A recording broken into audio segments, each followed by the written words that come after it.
Welcome back to a brand new episode of Gen Z BTC. It's me, Satoshi Guapamoto.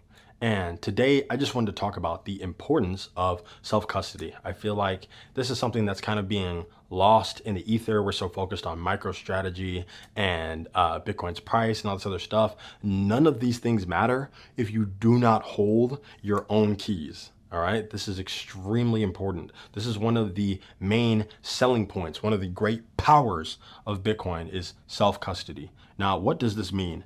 Self-custody is just the act of holding your own keys, holding your own Bitcoin. I don't have my wallet with me right now, but essentially there are all these different Bitcoin wallets that you can use, right? They're physical hardware wallets, right? There's some like the Passport, the BitKey, the Blockstream Jade, the Trezor, the Ledger, right? There's all sorts of different stuff. You can look into this on your own and find the right one that works for you. Some of them are very easy. Some of them are a little bit more complicated, a little bit more for the cypherpunks, right? But at the end of the day, they're extremely simple ones that anyone can use. They're super fast, super cheap, and they will protect your economic energy for the time being, right? This is what you need in order to be a sovereign individual.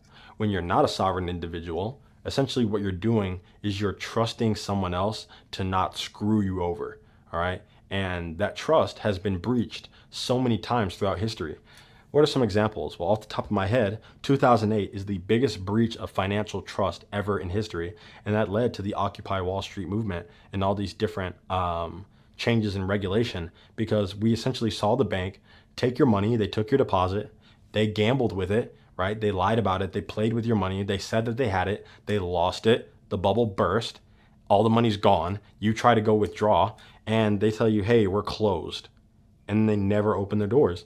And you're forced to go home and try to explain to your landlord or explain to your car dealership or explain to whoever you owe money, right? To whatever bills you got to pay. Hey, I'm sorry, the bank lost my money. I'm not going to be able to pay for a little while. I got to wait for the insurance to come through and pay me back. And if you're a high net worth individual, let's say you had 700,000 in the bank for whatever reason, then you lost all that money, right? You're only insured up to 250,000, right? So the rest of your bands got evaporated and there's no one to cry to. There's no getting that back. It's over. So many 401ks people had to withdraw from, or they were drawn down so much, they went down so much, they thought that, oh my God, I'm finished. I'm never going to be able to retire. I was so close to cashing out and starting my retirement. That set so many people back, right? And that was a huge breach of trust. In Cyprus, right? Similar thing happened. There was a bail-in. Okay, the bank kept everyone's money inside. People had to go break into the bank just to get their own money, right? Look at Iraq, the Iraqi dinar. Their currency has completely been destroyed. The trust and the full faith and credit of the government, which is what the dollar is backed by the way. The dollar is not backed by gold. It's not backed by anything. It's backed by the full faith and credit of the United States. How much is that worth? Well, considering that they continue to go deeper and deeper and deeper in debt and make inflation go higher and higher, I would say it's really not worth much. So all the trust that's involved, whether you're trusting the CEO of the bank, then the CFO, then the CIO, and then the board of directors, and then the accountants and all the quants and everyone who works at the bank, the banking system, the banking laws, the legislators, the president, the head of the treasury. There's so many layers and layers of trust involved. When you hold Bitcoin by yourself, just self-custody on your own hardware wallet, you are in full control of your economic sovereignty, your economic prosperity. Nobody can take your Bitcoin away from you. They cannot hack your Bitcoin and take it out of the wallet. They cannot confiscate it from you, right? They can't come and take it from you because Bitcoin is pseudonymous, right? So when you're purchasing Bitcoin, especially if you're doing it peer-to-peer on something like RoboSats, or if you're doing it in person at like a Bitcoin meetup or something, nobody knows the coins that you have, right? So really, you could be really rich sitting on a lot of Bitcoins and just never say anything. You can just keep your mouth shut, right? In the words of British Hodel, right? Step 1 is buy Bitcoin. Step 2, shut the freak up. And step 3, you get fabulously wealthy. And that's because you can literally be so low key about your Bitcoin holdings. You could just stack, keep it on a hardware wallet, and watch the number go up without it being stuck on an exchange. Now, what's the difference between having your Bitcoin on Coinbase and having your Bitcoin on crypto.com, or having your Bitcoin on Kraken, having your Bitcoin on Cash App, right? When you have your Bitcoin on Coinbase, Cash App, Kraken, crypto.com, KuCoin, Moomoo, PayPal, you are trusting them to hold your keys. You're now putting the trust in them. Once again, you're basically trusting a custodian, you're trusting a bank. Except these guys don't have infinite money. If Coinbase goes under, no one's bailing them out. It's over. We've already seen that happen many times. Voyager, Celsius, BlockFi, Three Arrows Capital, all these guys, FTX, right, who were taking Bitcoin, lending it out to people, loaning it out, trying to gain yield on their Bitcoin, lying about the Bitcoin that they had, people withdrawing. Then you try to withdraw and they tell you, hey, I'm sorry, big dog. Those 20 Bitcoin that you said you had on the app, I lied. Sorry. And there's no one coming to bail you out. There is no saving you. There's no one to help you because you trusted someone else to hold your keys and to not do anything nefarious with them. When you give someone absolute power, the power is going to corrupt absolutely. And the reason why Bitcoin is such a solid and awesome invention and a great store of value and so many other things is because there's no one to trust. The network is run by mathematics. All right. You are trusting the laws of the universe, which are incorruptible. They are inescapable. All right. They are undeniable. Right. Mathematics works whether it's in the United States, in Russia, in China, on the moon, on the sun. All right. It's all the same physics. We live in the same universe. So Bitcoin being dictated by those laws makes it extremely anti-fragile and extremely durable. Right. And when you hold your own keys, there's no one to trust but yourself. You just don't have to lose them, right? Just don't lose them. What are your keys? Your keys can be represented in a very simple way. They're represented by 12 words, right? That's your seed phrase.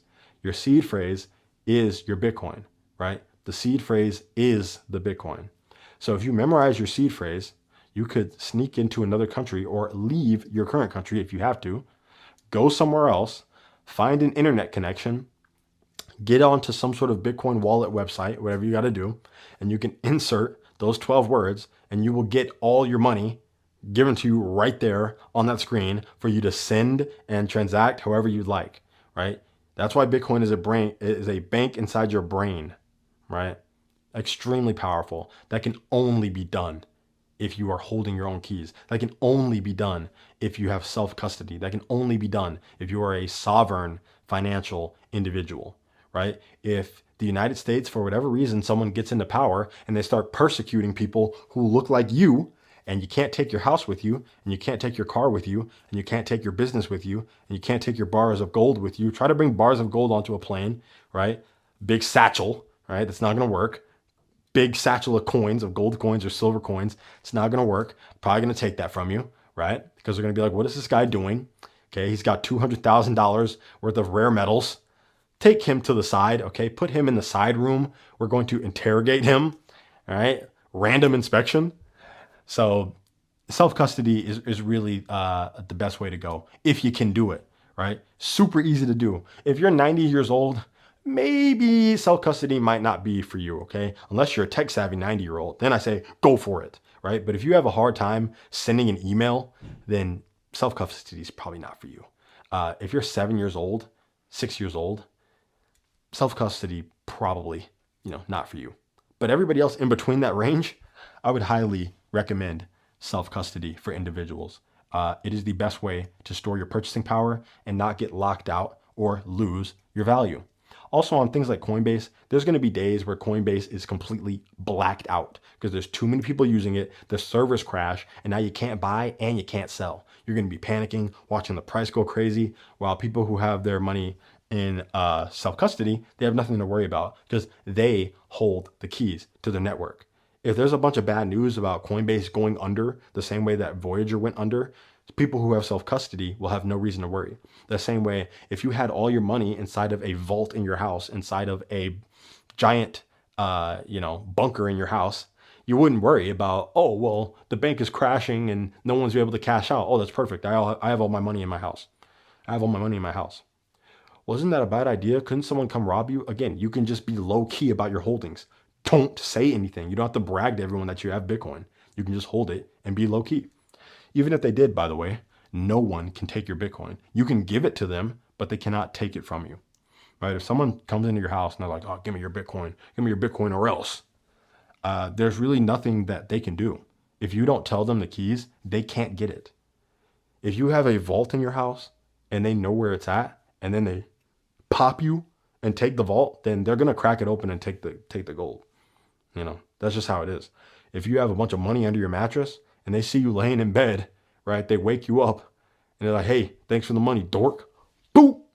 They're gonna take all the money, leave, and just try not to get caught. All right. With Bitcoin, they can pop you, but that just means that now the Bitcoin's lost forever because no one will ever be able to access it. Because if you don't have the keys, then you can't have the Bitcoin. And Bitcoin is unhackable. So if the person doesn't give up the keys, you cannot take it. It is really something that you can take to the grave, right? The information about the coins is the coins itself. And if you lose the information, whether you forget or if someone harms you past the point of no return, the Bitcoins are gone. No one will be able to get them. There's even another way beyond that called multi-signature custody, right? Where you control one of the keys, another entity controls another key, and then there's another entity that controls another key. And you need 2 of 3 keys, 2 of 3 multi-sig in order to access your Bitcoin. In this case, you literally wouldn't be able to give up your keys even if you wanted to. You would have to get put at gunpoint on the phone talking to one of your custodians, be like, hey, I would like to withdraw some of my Bitcoins, please.